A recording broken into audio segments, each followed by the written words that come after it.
Retomamos o nosso estudo do capítulo 16 do livro do Gênesis, o nascimento de Ismael. A promessa que o Senhor Deus fizera a Abraão, rigorosamente falando, aqui ainda não se cumpriu.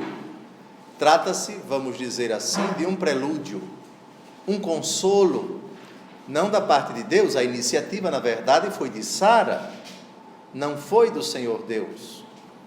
Sara, preocupada com a sua descendência, senil e estéril, talvez tenha pressentido a morte se aproximar.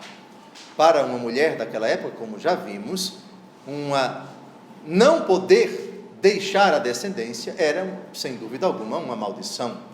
E ela toma a iniciativa com a qual terminamos o nosso último encontro. Eis que o Senhor me fez estéril, rogo-te que tomes a minha escrava, para ver se ao menos por ela eu posso ter filhos. Uma lógica que nós já vimos hoje seria inconcebível, mas naquela mentalidade, dado que, repito, a esterilidade e a impossibilidade de deixar a descendência, deixar a prole, que era uma das maiores bênçãos da face da terra para um ser humano, para uma família, isso era inimaginável. E para atenuar o sofrimento, a angústia, o constrangimento, a aflição, a maldição, dado que a escrava era posse, propriedade, coisa, por assim dizer, por favor, a mentalidade da época, ela, a patroa, dispunha do corpo da vassala, da escrava, e ela dava para o marido se unir a ela, e o filho era tido como filho da mulher estéril. Bem, só que o tiro parece que vai sair pela culatra, porque é escrava, mas é um ser humano, com todas as suas fraquezas, e o deboche, e a anarquia, e o desprezo, o escárnio, vão brotar do coração desta escrava Agar. A rebordosa vem logo, a vingança vem logo, porque Sara também não vou usar a expressão flor que se cheire, mas é feita de carne e osso, e vai dar o troco, e um troco à altura. Por favor, estamos numa época muito, muito, muito distante. Aqui nós temos fraqueza de um lado, fraqueza do outro. Lembrem-se que na nossa família, nossos ancestrais, nós temos sangue correndo nas veias, nós temos seres humanos, nós temos pessoas fracas. Na própria genealogia de Jesus, quantas mulheres aparecem? 4 mulheres, na genealogia de São Mateus. E lembrem-se que uma delas, uma prostituta, Raabe, capítulo 1 do Evangelho segundo Mateus. Portanto, não causa espécie nós analisarmos, estudarmos a fraqueza humana, aqui especificamente entre 2 mulheres, que não se batiam, pelo menos até então não havia nenhum litígio, mas agora a coisa vai mudar de figura. Por favor, versículo 4 foi o último versículo do encontro passado.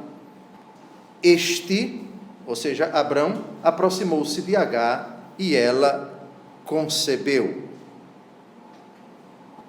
Reparem o que foi que Sara fez no versículo 3, deu-a por mulher a Abrão, seu marido. É uma expressão muito antiga essa daqui.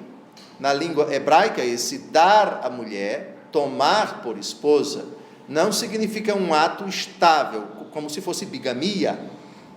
Bigamia não, deu por esposa, isto é, a carne dela, ela poderá ser utilizada por você até que ela engravide.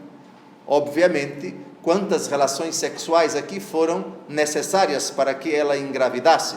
Não sabemos, foi apenas uma, foram várias, enfim, até o dia em que ela concebeu.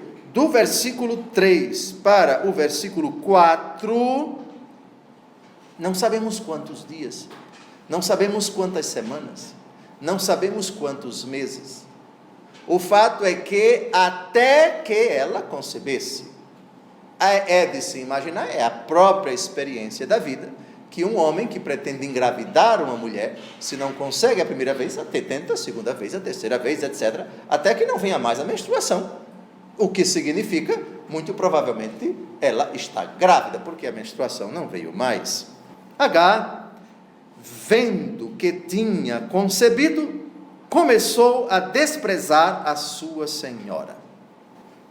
Reparem no versículo 5 que a interpretação que Sarai, depois vai se chamar Sara, que Sarai faz desse deboche, ela, muito talvez criativa, fogo, o ser humano quando se sente rejeitado, etc., ela interpreta que Abrão está por detrás disso. Isto é, você deu muita asa para essa sujeita, e agora esta atrevida está me desprezando.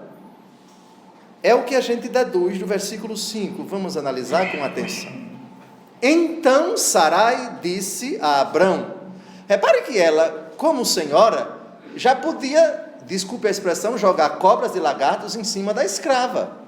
Mas por que a escrava, que até então não ousava debochar da senhora, agora debocha? Interpretação de Sarai, foi você que deu muita asa para ela. Versículo 5, então Sarai disse a Abrão, caia sobre ti o ultraje que me é feito, deite minha escrava, e ela, desde que concebeu, olha-me com desprezo. O Senhor seja juiz entre mim e ti. O texto não diz, mas teria Abrão retrucado, mas espera, não foi você, eu estava no meu canto quieto, foi você quem pegou a escrava e disse, durma com ela. Foi você que me atiçou, e agora você está colocando a culpa em mim? O texto não diz, é tudo muito nas entrelinhas. O fato é que Sarai culpou Abrão, não culpou a fulana, que não vai ser deixada de lado não. Sarai não vai deixar por menos este insulto, porque ela agora vai partir para o ataque. Mas, vejamos, o Senhor seja juiz entre mim e ti. Lembram daquela expressão de Nosso Senhor para Nossa Senhora? Que há entre mim e ti. O que significa essa expressão? O Senhor seja juiz entre mim e ti. Significa isso. Você agiu dessa forma, eu não concordei, você foi o culpado desse meu sofrimento, eu sou inocente, você é o culpado, e que Deus julgue quem é que está com a razão. É, no fundo, esse o sentido. No caso de Nossa Senhora e Nosso Senhor nas bodas de Caná, o sentido é outro. Mulher que há entre mim e ti, minha hora ainda não chegou. Ou seja, a senhora, minha mãe, está me pedindo uma coisa, e eu antecipo para a senhora que a minha hora ainda não chegou. Isto é, ainda não é o momento.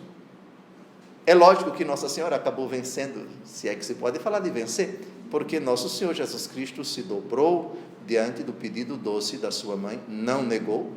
As talhas, enchei as talhas, disse Nossa Senhora, ela já compreendeu que essa, aspas, disputa, e toda vez que nós nos dirigimos a Deus, que pedimos alguma coisa, é uma, aspas, disputa, e se aquilo que nós pedimos agrada a Deus, Deus perde, por assim dizer, Deus cede e acaba atendendo aos nossos pedidos. Muito bem, somente para ilustrar a expressão que o Senhor seja juiz entre mim e ti. Reparem que Abraão responde, o que demonstra aqui uma paciência, não de Jó, mas a paciência de Abrão: tua escrava está em teu poder, faze dela o que quiseres. A escrava é somente de Sarai, ou é somente de Abrão, ou de ambos? De ambos. Mas aqui talvez haja uma vontade explícita de Abrão de dizer: foi decisão sua, você dispôs dela, foi iniciativa sua e eu dormi com ela. Agora que as coisas estão assim, eu não quero me meter nessa disputa entre vocês, essa intriga entre vocês, eu não posso resolver, ou eu não quero resolver. Você é senhora dela, você é superior a ela, faça dela o que quiseres. É carta branca para o que Sara vai fazer, e está registrado ainda no versículo 6.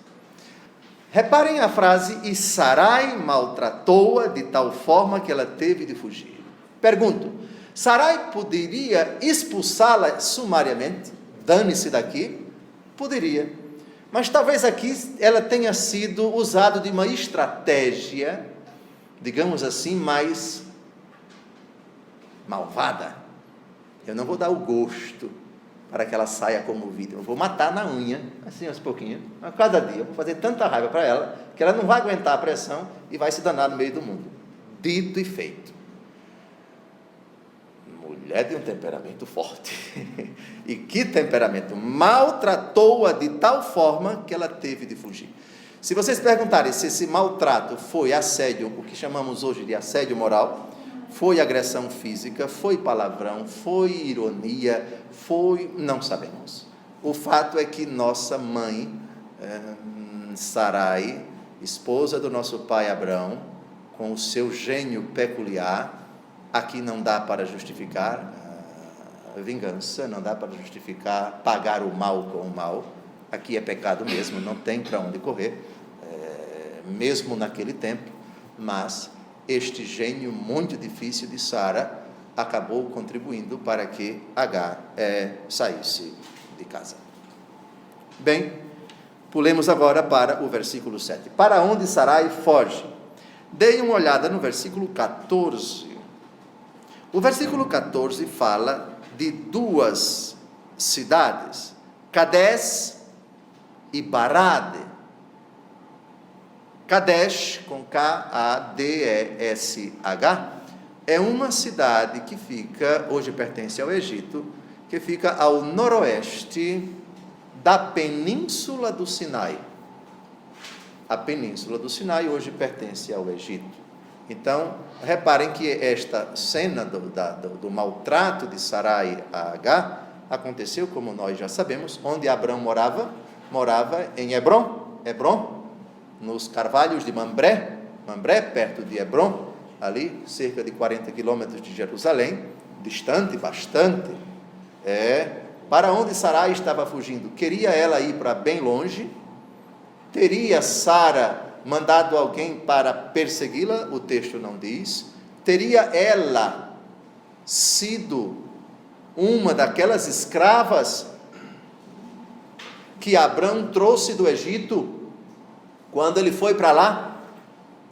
Lembram do episódio de Abrão que cedeu a esposa e pediu para ela dizer que era sua irmã? Isso aconteceu onde? No Egito. Depois desse episódio, o rei do Egito deu vários escravos. Teria sido ela, na verdade, uma egípcia? Estaria ela voltando para sua casa, voltando para os seus entes queridos? Kadesh fica na península do Sinai, é caminho para o Egito. Hoje é Egito, é um país chamado Egito. O texto, atenção, até agora, Agar não deu à luz, só vai dar à luz no versículo 16. Agar está grávida, então nem esperou o filho nascer para debochar da senhora, engravidou. Agora que eu engravidei, vou zombar dela. Foi pior, acabou fugindo. Versículo 7, aqui nós precisamos investigar alguns versículos do Antigo Testamento, porque a expressão anjo do Senhor não significa, em certos livros do Antigo Testamento, necessariamente um anjo criado. Lembrem-se que o Pentateuco, os 5 primeiros livros da Bíblia, são fruto de uma compilação de 4 fontes: a fonte javista, a fonte eloísta, a fonte deuteronomista e a fonte sacerdotal. A fonte javista, que é a mais antiga, se caracteriza, dentre outras coisas, por chamar a Deus pelo nome de Yahvé. E às vezes esta fonte utiliza para preservar o nome Javé.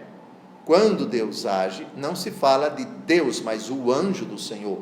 anjo do Senhor. Então, na fonte já vista, significa o próprio Deus. O anjo do Senhor, encontrando-a, diz o versículo 7, no deserto, junto de uma fonte que está no caminho de Sur,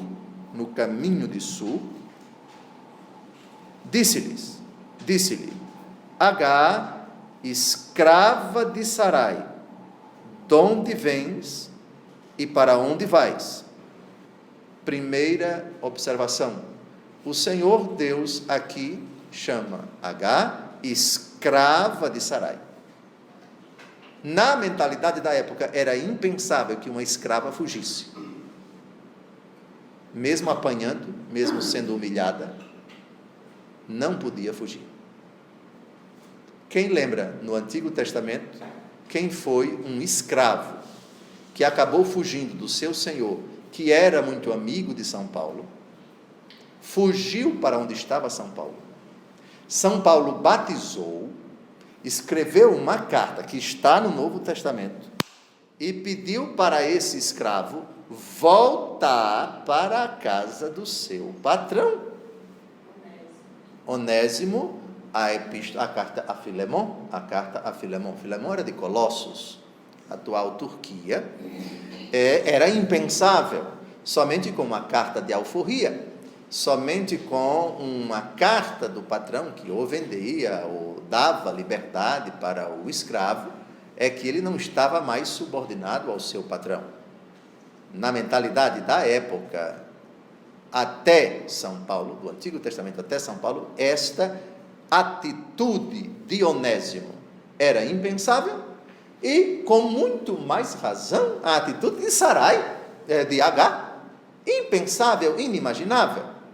Então o Senhor Deus vai pedir para ela, vejamos o que é que ele vai pedir, escrava de Sarai, isto é, você fugiu, mas continua escrava. De onde você vem, para onde você vai? Segunda observação, as duas perguntas. Se é Deus que está perguntando, por acaso Deus não sabe?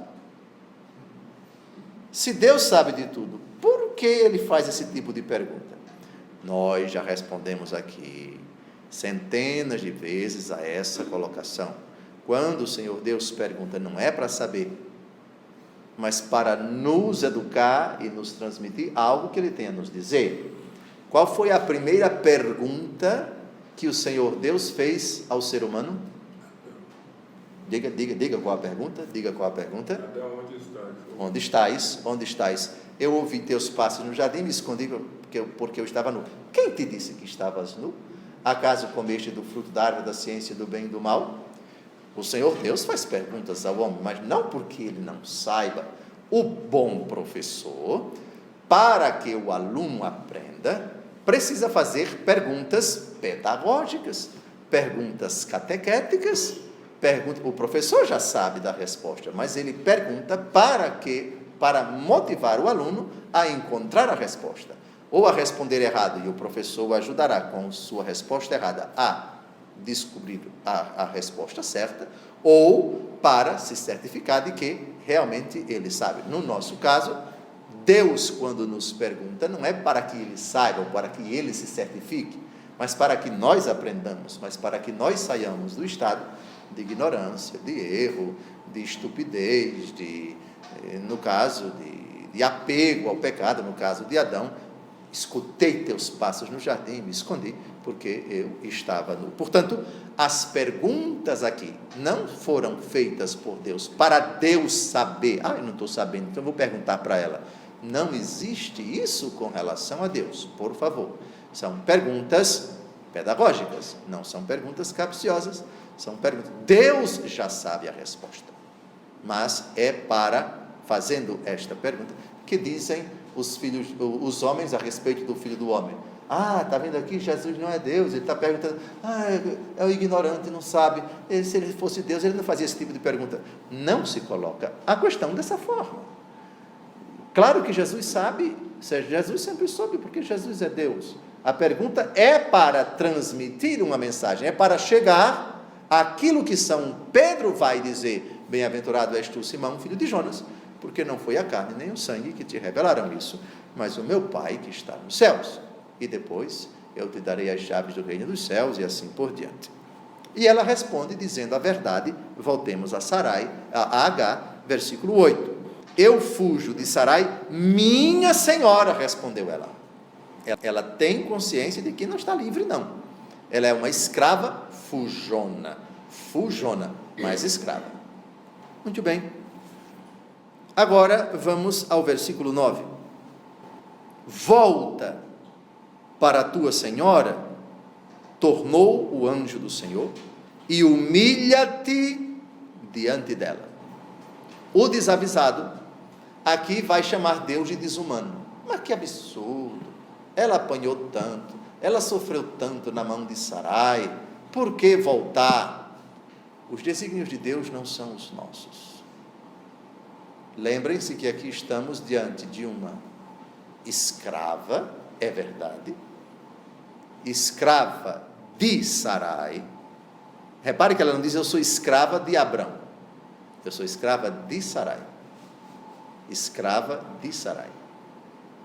Talvez Abrão, pelos seus afazeres, não tinha tempo de estar cuidando de vassalos. A vassalagem, sobretudo do sexo feminino, isso é tarefa da esposa. Muito bem. Então, escrava de Sarai. Lembrem-se que que Agar traz no seu ventre o sangue, alguém que tem correndo em suas veias o sangue do nosso pai Abrão.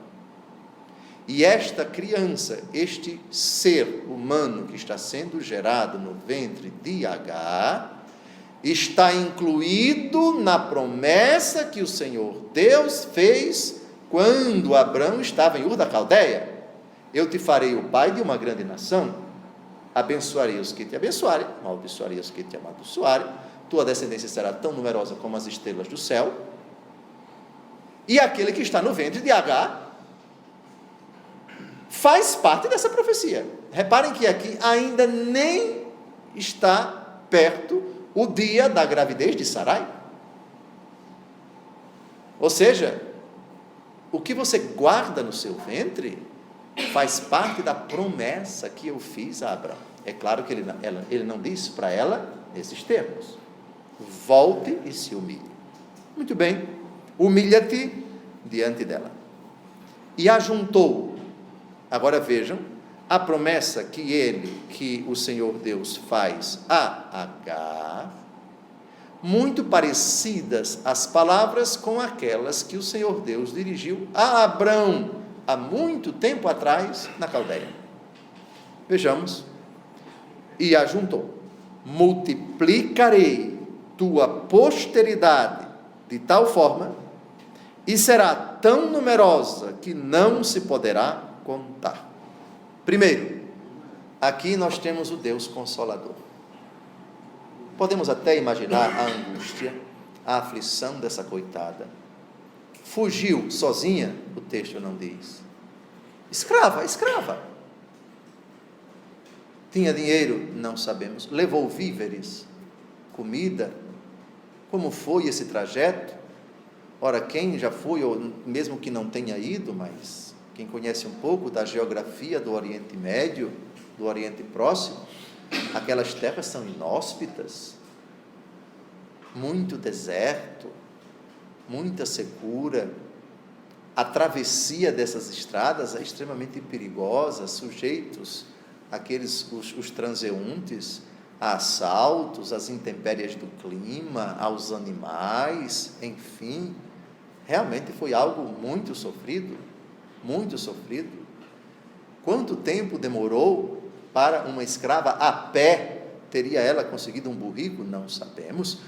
Como foi esse trajeto de Israel para o Egito, a pé, provavelmente? Muito sofrimento, muito sofrimento. Volte. E o consolo da posteridade que vai ser multiplicada, que vai ser tão numerosa que não se poderá contar.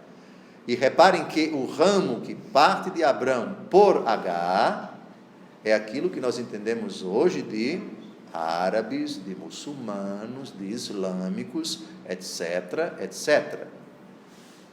E eles são realmente numerosos. Aqui não estamos falando de judeus, não estamos falando de hebreus. Isso ainda nem tinha existido.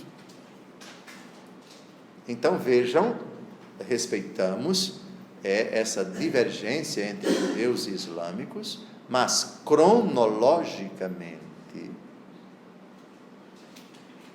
o islamismo, que só passou a existir como religião no ano 622, a sua, digamos assim, raiz, veio primeiro que a raiz dos hebreus, dos judeus. Interessante isso, interessante. Muito bem.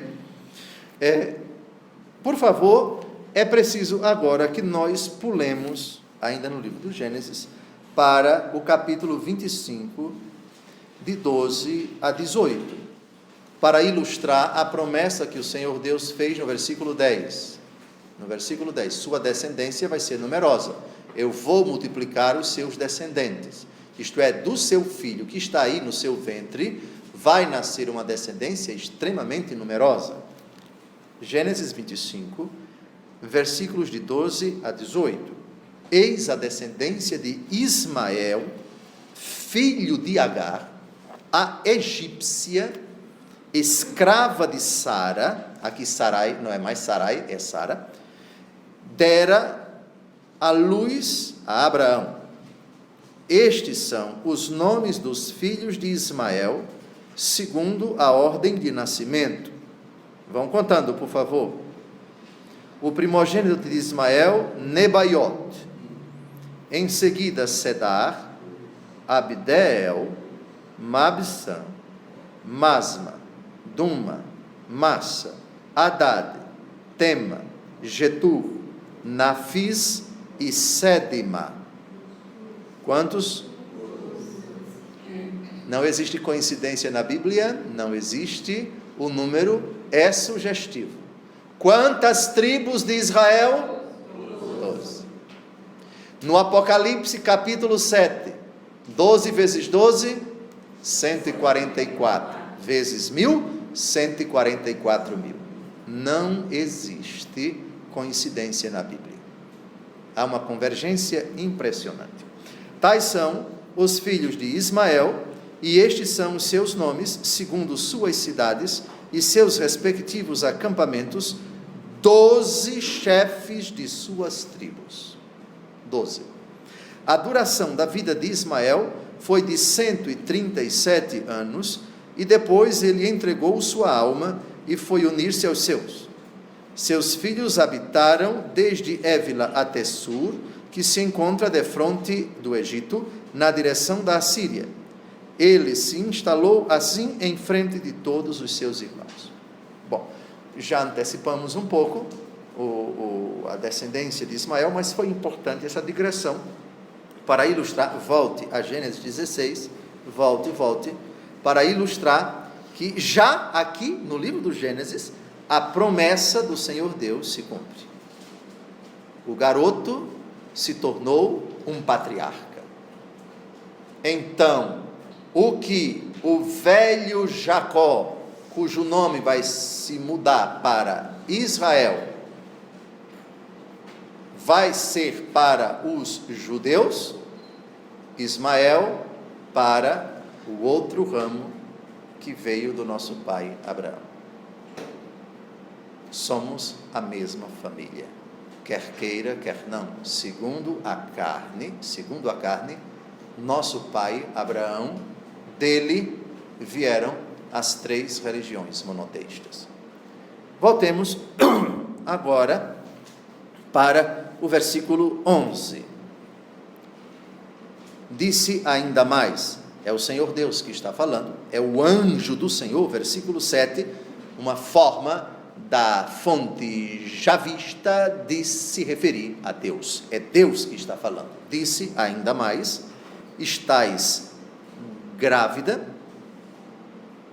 e vais dar à luz um filho, dar-lhe-ás o nome de Ismael, porque o Senhor te ouviu na tua aflição. A etimologia da palavra Ismael, Deus ouve. El é Deus, Isma, ouvir, Deus ouve. Deus ouve. Deus ouviu a aflição dela. Mas atenção, não foi aflição para engravidar, absolutamente. É aflição de outra natureza. Para se livrar da senhora, pois que estava sofrendo muito, e por que não, podemos intuir que a aflição de Agar durante todo o trajeto de fuga, o que confirma aquela minha suposição ainda há pouco. O trajeto dela de Hebrom, Israel, até o noroeste da península do Sinai foi muito conturbada, sofrida. Muitas aflições experimentou essa coitada, que não sabemos se estava acompanhada ou não, como ela conseguiu sobreviver, que constrangimentos, que aflições ela experimentou nesse trajeto. E durante esse sofrimento, ela clamou a Deus, ela pediu a Deus que a ajudasse. Deus ouve, Deus ouviu a tua aflição.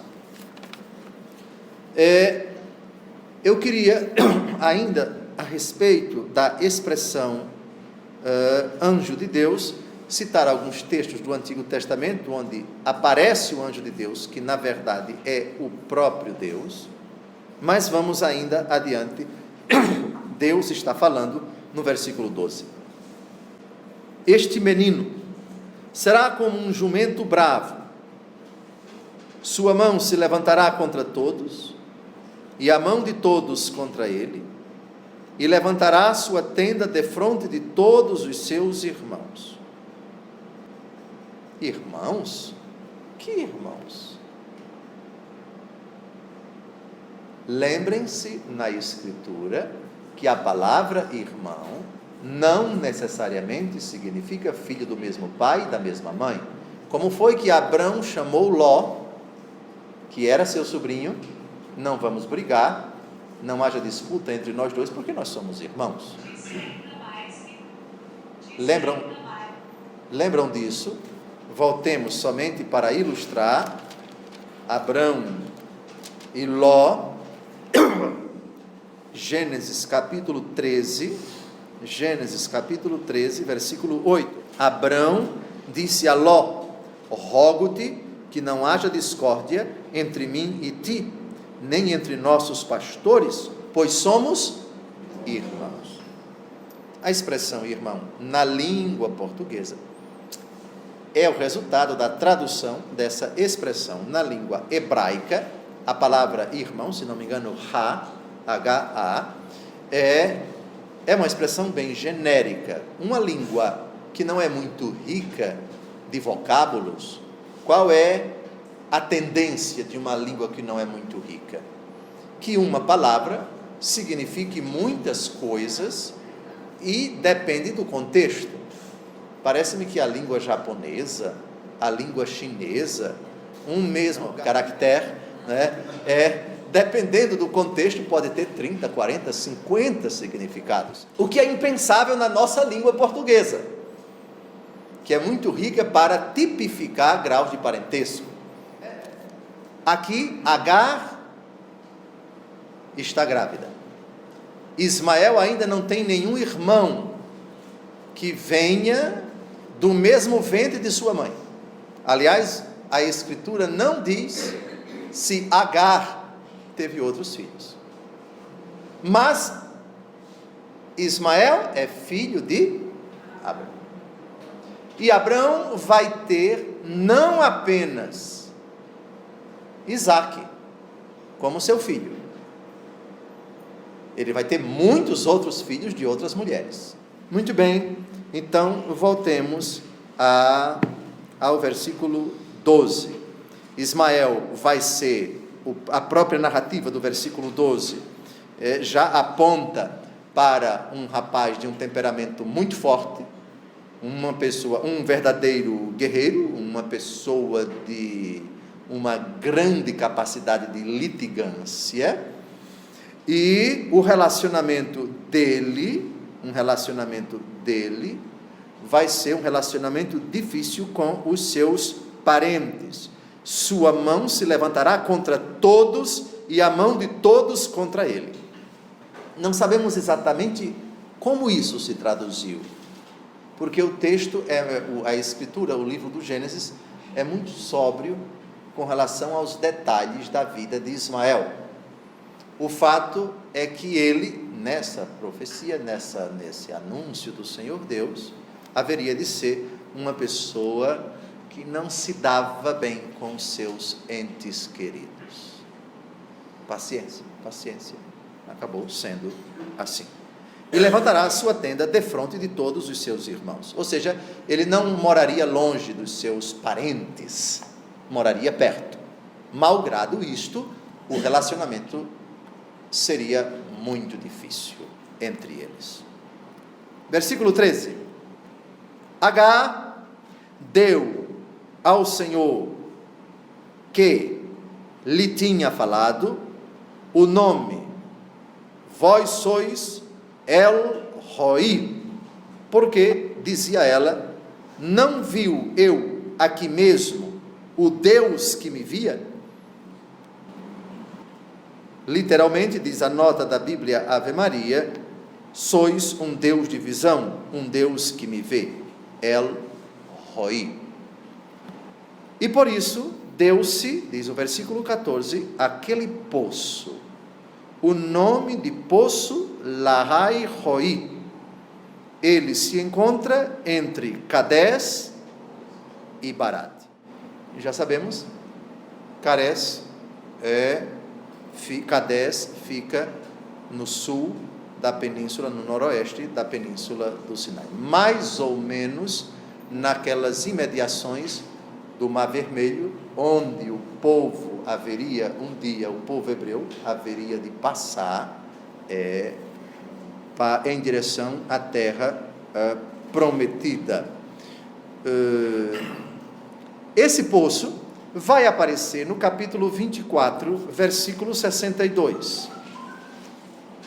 Muitos anos depois, o filho de Abraão, que é Isaque, vai passar por esse local. Entretanto, Isaque tinha voltado do poço de Lahai Roi e habitava no Negueb.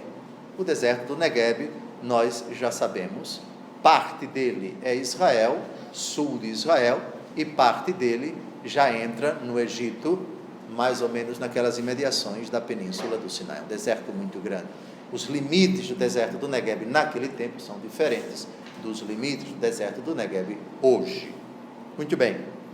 Então, somente para ilustrar isto. Por favor, agora vamos ao versículo 15. Agar deu à luz um filho a Abrão, o qual lhe pôs o nome de Ismael. Ismael. Já sabemos o significado da palavra Ismael, e ela está no versículo 11. O Senhor te ouviu na tua aflição, ou o Senhor escuta a aflição, é o sentido da palavra Ismael. Chegamos ao final do capítulo 16, e esse episódio, Agar e o seu filho, esse episódio vai ser retomado pelo apóstolo Paulo na carta aos Gálatas, capítulo 4, por favor, de 21 a 31. Para os muçulmanos, Ismael tem um significado. Para os judeus, tem outro significado. Para nós, tem outro significado. Ele e sua mãe, mas mais a sua mãe. É o que interessa aqui, é Agar.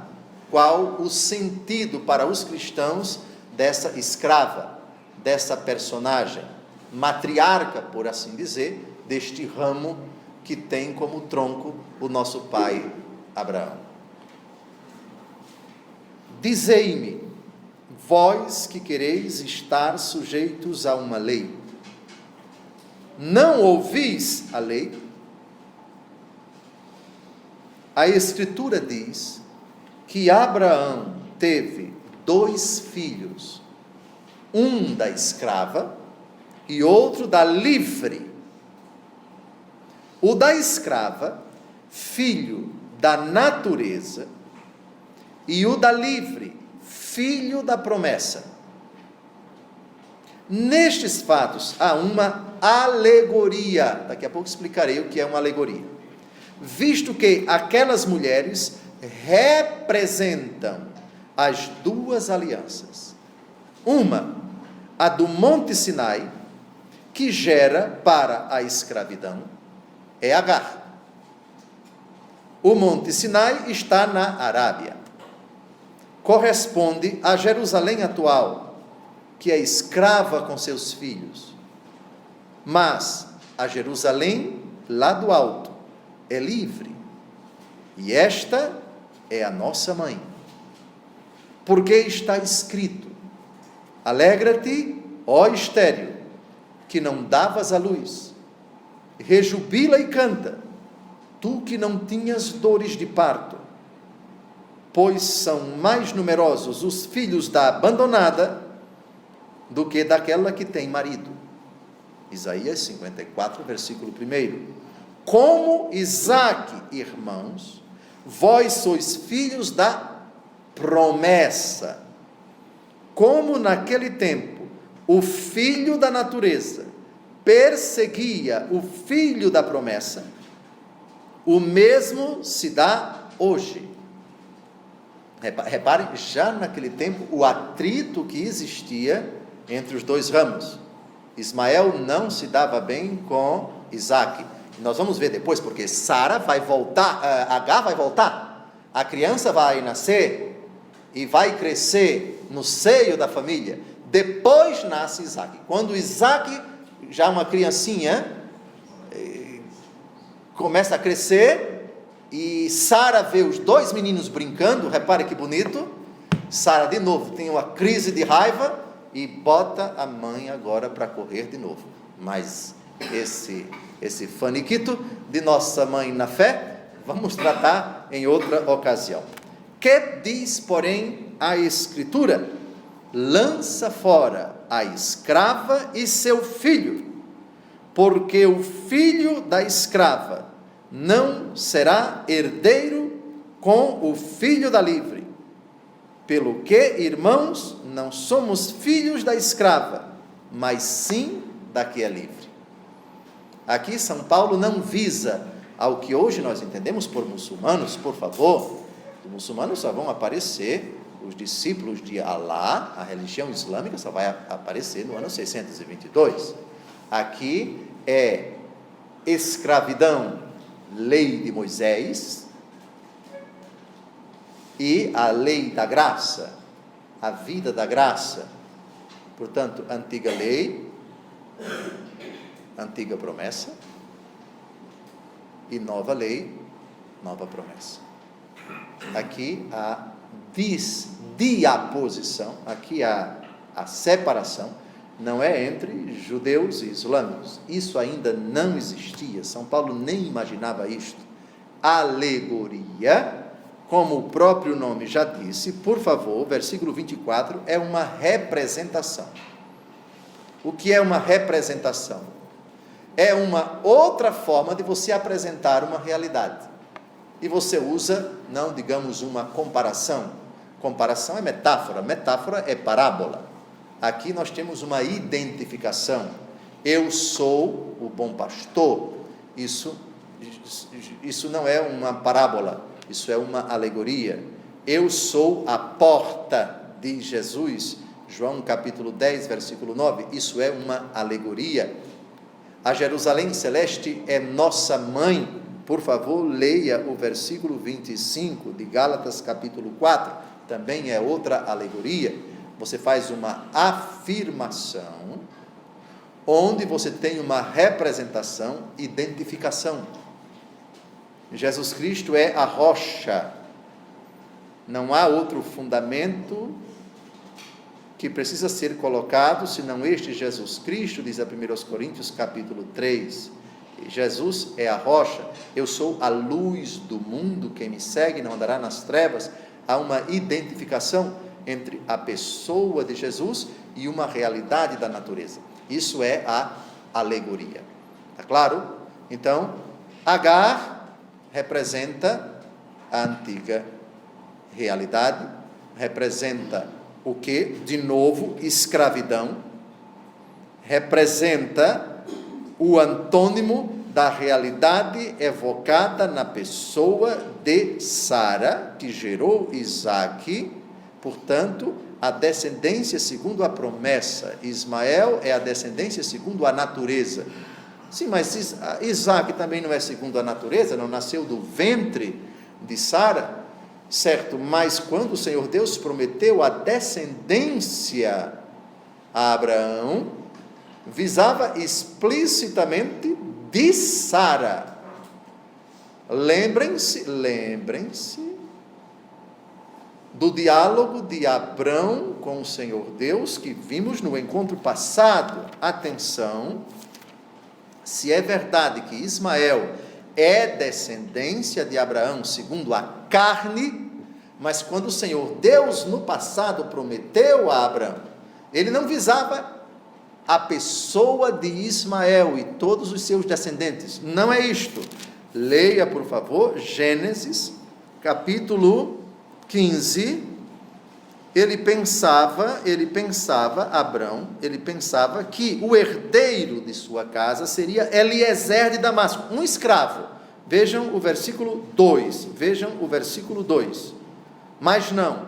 Reparem o versículo 4. A palavra do Senhor foi-lhe dirigida nestes termos: não é ele que será o teu herdeiro, mas aquele que vai sair de tuas entranhas. Já explicamos o que significa entranhas, fruto do teu matrimônio. Não é ele que vai dar à luz, vai vir das entranhas da esposa. Mas naquela mentalidade, a esposa que casa com ele, segundo as palavras do Senhor no livro do Gênesis, o que Deus uniu, o homem não separe. Palavras de Jesus, retomando o texto do livro do Gênesis: o homem deixa seu pai e sua mãe e se une à sua mulher, de sorte que já não são dois, mas uma só carne. Por causa dessa frase, era comum dizer: a criança vai nascer de tuas entranhas.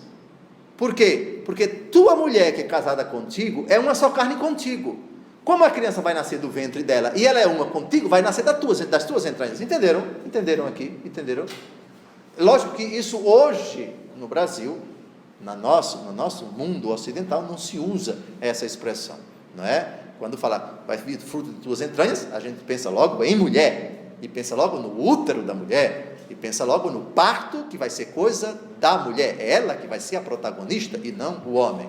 Não se diz no Ocidente que o filho é fruto das entranhas do pai. Hoje não, mas antigamente sim. Está claro? Está claro? Muito bem.